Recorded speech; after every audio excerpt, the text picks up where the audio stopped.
नमस्कार दोस्तों, कैसे हो आप सब। आशा करती हूँ आप लोग ठीक होंगे। आज सुनाएंगे आप सभी को लाचारी गीत।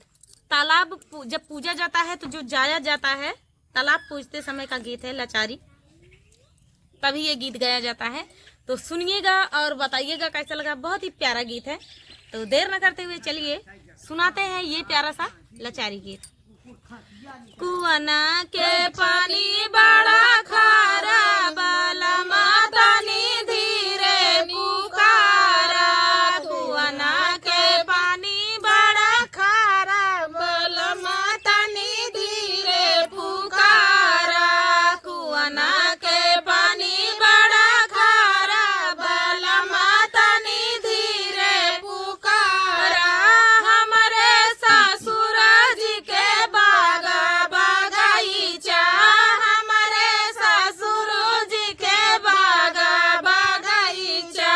मालिया लगे हो 10-12, बाला माता नी धीरे पुकारा। मालिया लगे हो 10-12, बाला माता नी धीरे पुकारा।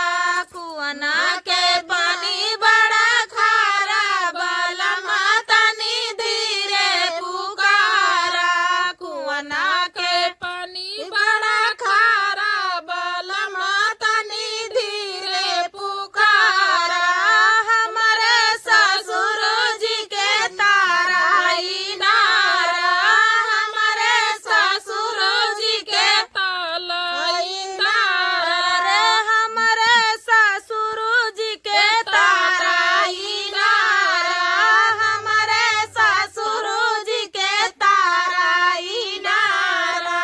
कहारा लगे हो 10-12, बाला माता नी धीरे पुकारा। कहारा लगे हो 10-12, बाला माता नी धीरे पुकारा।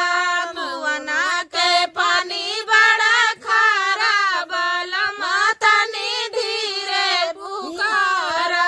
कुआना के पानी बड़ा खारा, बाला माता नी धीरे पुकारा। हमारे ससुर जी के महला दुमाला, हमारे ससुर जी के महला दुमाला। खिड़की लगे